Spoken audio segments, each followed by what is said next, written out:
जलधारा प्रसन्नम शिव, घर में उपासना होनी चाहिए। इसका अर्थ हमने क्यों बताया कि वो कहने लगे गुरुदेव कि अब हम कहां जा रहे हैं, मायावी नगर में। अब मिथिला में प्रवेश है हमारा, वो ज्ञानी का नगर है, ज्ञानी का देश है। विदेह नगर में हम जा रहे हैं, जहां की हर वस्तु सुंदर है, शुचि है, सुखप्रद है, आनंदप्रद है, कल्याणप्रद है, आत्मरति जिससे पैदा होती है। इसका अर्थ क्या हुआ कि किसी के आप घर में जाएं तो अपना सा लगे, वहां जाकर आपको ना खिन्नता ना हो कि भाई ऐसा ऐसे कर्टेन्स, कारपेट्स, क्रॉकरी, ज्वेलरी हमारे घर नहीं है। तो किसी घर में जाकर आप तुलना करने लगते हैं, और किसी घर में जाकर उस घर को तो आप उस घर का तो पता नहीं कितना आनंद लेते, अपने घर का लेआउट बनाना शुरू कर देते हैं। आप अपना घर ऐसा करेंगे, ऐसा करेंगे। तो किसके घर में पहुंचे, किसके गांव, सुचि, सुखप्रद। सुचि का अर्थ है वहां की वस्तु बहुत पवित्र है। रहती कौन है वहां, सीते, सीता, सीत, सीतया, सीतस्य सीता, सीते। जो किसान का हल होता है, किसान जिसे खेत जोतता है, किसान जिससे हल चलाते हुए अपने खेत को जोतता है। जब नहीं हुई जनक नंदिनी जनकपुर में, तब ये उद्यम कराया कि आप एक बार, एक अनुष्ठान था वो किया, लंबा प्रसंग हो जाएगा, विषयांतर भी हो सकते हैं, इसलिए यहीं रखते हैं इस बात को। तो जैसे ही हल चलाया तो हल में जो लोह भाग होता है उसे सीता कहते हैं, सीते कहते हैं उसको। उसे जैसे धरती खोदी उसी से प्रकट हुई ये भूमिजा, अयोनिज है, वो नित्या है, शाश्वती है, उद्भव स्थिति संहार कारणीम क्लेशहारणीम सर्वश्रेष्ठकरीम सीता न तो हम राम बल्लभाम। ये राम की जो बल्लभा है, ये क्या है, अद्भुत बात है। उद्भव, जो उद्भव दिख रहा है, यहां जो कुछ भी है, यहां जो कुछ भी एक प्रकट होता हुआ सा दिख रहा है, उद्भव, वो फिर ठहरा हुआ सा दिख रहा है, स्थिति, और फिर वो मिटता हुआ सा दिख रहा है, संहार जिसकी वजह से होता है वो सीता। उद्भव स्थिति संहार कारणीम क्लेशहारणीम सर्वश्रेष्ठ करीम सीता न तो हम राम बल्लभा। ये परमाचार्या हैं सीता जी, लक्ष्मी जी। एक संप्रदाय के तो आचार्य स्वयं ही है, रामानुज की आचार्य लक्ष्मी जी हैं। रामानुज ने कहा कि हम गुरु नहीं बनाएंगे राम को, राम हमारे गुरु नहीं है, हम तो लक्ष्मी जी को गुरु बनाएंगे। तो रामानुजों में रामानुजों की आचार्य लक्ष्मी जी भैया, और ये हवेली वाले श्रीनाथ जी वाले पुष्टि मार्गी है, ये शुद्धाद्वैत जिनका सिद्धांत है, आचार्य बल्लभ महाप्रभु बल्लभ श्रीनाथ जी। नाथद्वारा कभी जाइए तो नाथद्वारा में, राजस्थान के नाथद्वारा में भगवान श्रीनाथ जी जहां विद्यमान है, उस संप्रदाय की, शुद्धाद्वैत संप्रदाय की गुरु कौन है, यमुना जी। यमुना उनकी गुरु हैं। एक संप्रदाय की गुरु गंगा है, एक संप्रदाय का गुरु ये है अश्वत्थ यानी पीपल का पेड़। एक संप्रदाय का गुरु गूलर का पेड़ है।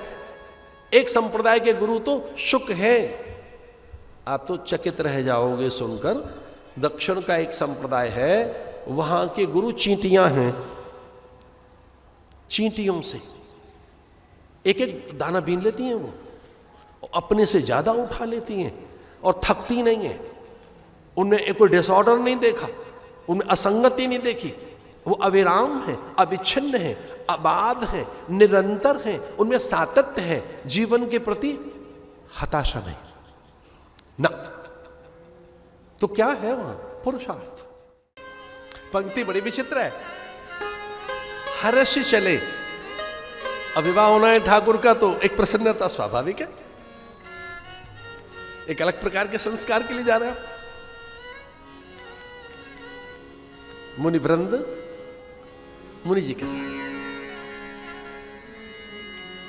एक अमराई सुंदर सी देखकर आम्रकुंज गुरुदेव ने सीमाओं में प्रवेश किया, और वो जनक के गुरु हैं ही, और वो सामान्य प्रसंग नहीं है, वहां पर संसार भर के राजाओं का प्रवेश हो रहा है। अंग बंग, कलिंग, द्रविड़, उत्कल, सौर, मानभूम, सिंहभूम, कुरु, पांचाल, मगध, चौल, उस समय के ये मैंने प्रदेश बता दिए।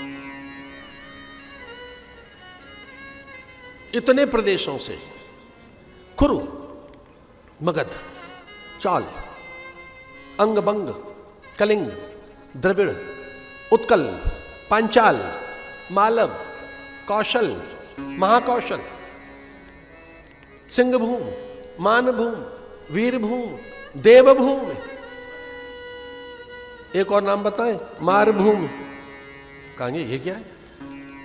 मारभूम, जहां के लोग इतने ज्यादा हठी थे कि साधु महात्माओं को देखकर डेला फेंकते थे। निकलो निकलो यहां से, बाबा जी दूसरा घर देखो। भगवान बुद्ध ने कहा कि वहां कौन जाएगा? मारभूम। एक शिष्य ने कहा मैं जाऊंगा, और ऐसा अलख जगाया उस शिष्य ने उस मारभूमि में कि बुद्ध के सर्वाधिक विहार वहीं हुए जैतवन में। उसे कहते हैं विहार, बिहार, विद्या, ऐसी जगह। एक कोने में हो सकता है अपमान हो गया हो, वो तो पंजाब में भी हो सकता है, हरियाणा में भी हो सकता है, बंगाल में भी हो सकता है। उनकी तो छोड़ो, अपने घर में भी लोग अपनों से अपमानित होते रहते हैं।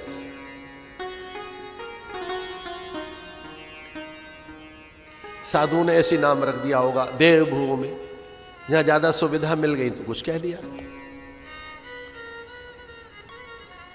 सारे संसार भर के राजा वहां पहुंच रहे, तो वहां के सचिव, उच्च स्तरीय मंत्रीगण, मात्य, अमात्य, महामात्य, प्रधानमंत्री को कहते हैं महामात्य, क्षत्रप, अथिरथी, महारथी, सेनापति, कंटक शोधक अधिकारी, इंटेलिजेंस ऑफिसर्स, प्रोटोकॉल वाले लोग, किस किस को कहां से कैसे और किस तरह से लाना है, उनकी सारी सुविधाएं। केवल राजा नहीं, राजाओं के साथ मंत्री परिषद, उनके दास दासी, अनुचर, सेवक, सचिव, और अकेले राजा नहीं आ रहे थे, अपने गुरुजनों के संग, संत जनों के संग। राजा भी हद करते थे, अपना डॉक्टर खुद ला रहे, अपना वैद्य, अपना पाचक, सचिव, सेवक, दास दासी। उस समय तो राजा पता है कैसे आते थे? हाथी घोड़ा पालकी। तो कितने हाथी आए होंगे, कितने घोड़े, कितनी पालकी, और उनमें कितने कहार, और कितने अनुचर, दास दासियां, न जाने कितने उच्च पदस्थ उनके पद अधिकारी, मंत्रिमंडल, उच्च स्तरीय शिष्टमंडल, और राजा, सारे संसार भर के राजा वहां आ रहे हैं। संपूर्ण सीमाओं पर सजगता है, यथा योग्य सबका सम्मान है, और गुप्तचर दौड़े चले गए, गुरुदेव के आगमन के समाचार दिए। उस समय सतानंद नाम के ऋषि, राजा जनक विदेह अपनी अर्धांगिनी के साथ बैठे, और बस ये समाचार सुना कि गुरुदेव का आगमन हो गया। इतना सुनते ही वो बस उठ पड़े, और पहला काम उन्होंने किया मुकुट उतार के रखने का। देखो भाई, महापुरुषों से मिलने जा रहे हो तो थोड़ा सा वो एक बड़ा सा कोई एक चीज ना हो।